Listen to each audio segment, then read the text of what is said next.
Viens, Esprit de Dieu. Le principe, comment ça fonctionne? Celui qui se lève contre ta vie, ce n'est pas parce que tu l'as injuré qu'il te laisse. Quand il n'arrive pas à te renverser, il va dans le secret commenter les complots afin de te renverser. Quand tu résistes face à face, il dit ah bon, tu veux me montrer? Alors qu'est-ce qu'il fait? Il utilise la technique de Tommy Jerry Sambala. Il part de nous de l'argent à un pasteur. Comme je suis là, vous me faites confiance, je apporte la parole de Dieu. Quelqu'un qui veut donner de l'argent pour que je puisse vous mettre dans la fausseté. C'est pour dire à quelqu'un que c'est assez grave de jouer avec ta destinée. C'est assez grave de laisser n'importe qui programmer ta vie. Il est important, mon frère, ma soeur, de laisser Dieu te dire ce que tu vas faire, que de suivre les conseils de mauvaises personnes. L'esprit de contrôle, il veille. Jusqu'à si tu ne veux pas, ils vont pouvoir te tuer pour cela. Parce que dans les familles, ils n'aiment pas qu'on brave leur autorité. Et c'est-à-dire, non, on prend le téléphone toute la journée, appeler tout le monde. Uniquement pour pouvoir te ramener à l'ordre. C'est un démon de contrôle. Dans cette famille-là, ils sont tous là, dans cette famille-là, si je ne dis rien, il n'y a rien.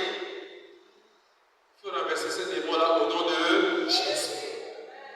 Tu vas remarquer que tu as bien épuisé parce que les gens déposent un rythme de vie. Et dès que tu restes là, c'est fini comme ça. Et reste ça épuise ton énergie.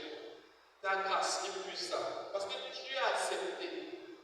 Frères et sœurs, si le Seigneur te sauve, c'est pour que les gens voient sa gloire au travers de ta vie. Si Jésus-Christ t'appelle, c'est pour que ce que tu ne pouvais pas faire, tu peux le faire aujourd'hui au nom de Jésus. Là où on avait mis la limitation, tu dépasses cette limitation-là parce que tu as Jésus avec toi.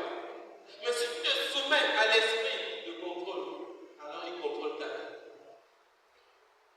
Alors, oh, ça ne va pas. La même personne, oh tonton, tantine, ça ne va pas. Il reste, la personne peut te donner l'argent. Mais tant que tu ne traverses pas la ligne, ils ont tracé, ça va. Tu peux avoir un homme, tu peux avoir une femme, mais il ne faut pas que vous mariez. Tu peux faire les bricoles, mais tu ne dois pas avoir un boulot sérieux. Tu peux faire des enfants, mais ne te marie pas.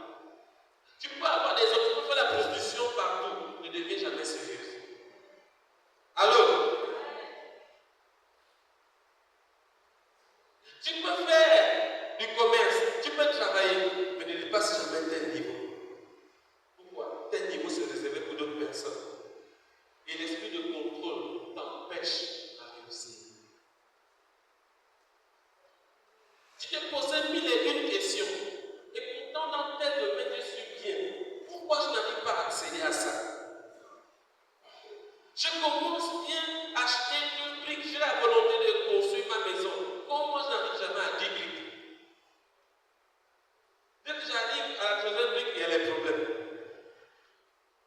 J'économise, quand je fais telle chose, il y a des problèmes. Ou j'ai pas l'argent, j'arrive toujours à 500 000, mais jamais de ma vie, je n'ai jamais attrapé 600 000. Qu'est-ce qui cause ça? Chaque fois que j'ai 550 000, il y a un décès.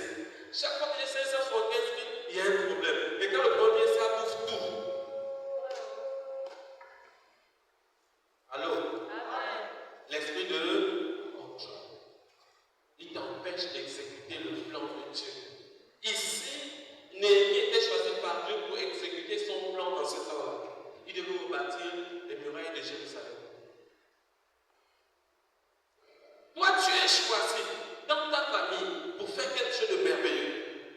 C'est pour que quand on te voie, on glorifie le Seigneur.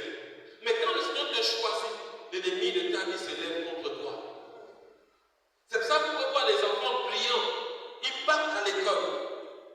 Et après, malgré cette intelligence-là, ils perdent leur vie d'aller à l'école. Pourquoi? Parce que les esprits se sont mis en mouvement. Il faut fumer. Il faut avoir une petite amie. Dites-moi, comment un enfant de 16 ans, de 17 ans, 18 ans,